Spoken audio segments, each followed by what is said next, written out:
Salam sejahtera buat kita semua. Perkenalkan saya Intan Sasmita dengan NIM 19056320148. Di sini saya akan memaparkan materi mengenai model-model perencanaan pembangunan dalam mata kuliah perencanaan pembangunan.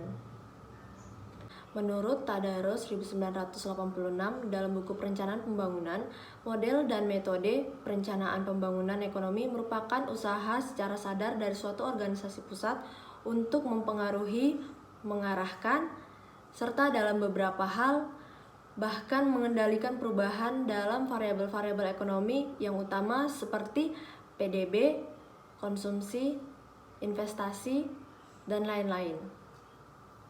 Model pembangunan ekonomi merupakan seperangkat hubungan terorganisasi yang memberikan berfungsinya suatu perekonomian seperti rumah tangga, individu, nasional, dan internasional dengan seperangkat asumsi-asumsi yang telah disederhanakan. Pemilihan model akan sangat tergantung kepada kematangan perekonomian yang ada, bagaimana struktur kelembagaan ekonomi dan peranan sektor swasta maupun sektor pemerintahan dalam pembangunan, ketersediaan data dan informasi, dan kendala-kendala operasional tertentu, misalnya seperti kelangkaan modal, devisa, dan lain-lain. Kemudian kita masuk ke dalam model-model perencanaan pembangunan. Untuk model-model perencanaan pembangunan itu ada 3. Yang pertama ada model agregat, yang kedua ada model input-output dan proyeksi sektoral gagasan dasar, dan yang terakhir ada penilaian proyek dan analisis manfaat biaya sosial. Kita masuk model perencanaan pertama, yakni model agregat.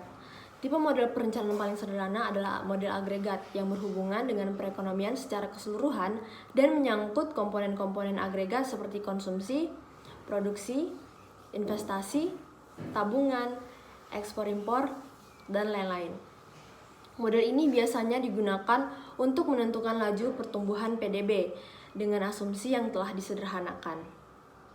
Model perencanaan pertama dan pemula yang hampir digunakan oleh semua negara berkembang adalah model pertumbuhan agregat, atau yang biasa disebut dengan agregat growth model. Model agregat ini mengulas perekonomian secara keseluruhan dengan menggunakan variabel-variabel makroekonomi yang dinilai penting mempengaruhi tingkatan dan laju pertumbuhan output nasional, yakni tabungan, investasi, cadangan modal, nilai ekspor-impor, bantuan luar negeri, dan sebagainya. Model pertumbuhan agregat ini merupakan model yang cocok untuk meramalkan pertumbuhan output, yang dimana dan mungkin juga ketenaga kerjaan dalam kurun waktu antara 3-5 tahun. Kemudian kita masuk dalam model yang kedua, yakni model input-output dan proyeksi sektoral gagasan dasar. Pendekatan ini merupakan pendekatan yang jauh lebih canggih dibandingkan pendekatan agregat, yang dimana perencanaan pembangunan mereka menggunakan beberapa varian model interindustri atau interindustri model atau model input-output atau input-output model. Pendekatan ini memperhitungkan kenyataan bahwa kegiatan ekonomi dalam sektor-sektor industri yang utama senantiasa saling berhubungan satu sama lain dalam suatu bentuk himpunan persamaan aljabar yang simultan yang pada akhirnya menunjukkan proses produksi atau teknologi yang digunakan dalam masing-masing sektor industri. Semua industri selain dianggap sebagai produsen output tertentu juga sebagai konsumen atau pihak yang menggunakan output dari industri yang lain sebagai input-inputnya. Sebagai contoh dari sektor pertanian. Selain sebagai produsen output tertentu, contohnya gandum, sektor ini juga menggunakan input-input yang merupakan output-output. Katakanlah seperti sektor industri mesin atau sektor industri pupuk. Kemudian yang terakhir ada penilaian proyek dan analisis manfaat biaya sosial.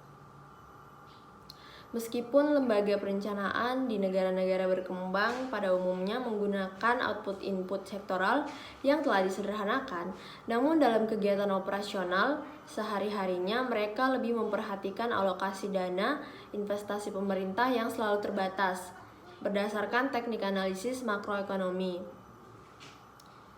yang dikenal dengan nama penilaian proyek atau proyek appraisal.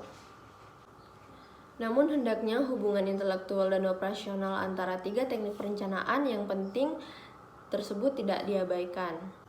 Model pertumbuhan makro menyusun strategi yang luas, yang bila disertai dengan analisis output input, akan pelaksananya upaya pemenuhan target sektoral domestik secara konsisten, sedangkan penilaian proyek khusus dirancang untuk menjamin terciptanya perencanaan proyek yang efisien untuk masing-masing sektor. Hubungan timbal balik antara ketiga tahap perencanaan tersebut akan sangat banyak menentukan keberhasilan pelaksanaan perencanaan pembangunan tersebut. Sekian pemaparan saya mengenai model perencanaan pembangunan. Maaf bila ada salah kata. Terima kasih. Sekian pemaparan saya mengenai model perencanaan pembangunan. Maaf bila ada salah kata. Terima kasih.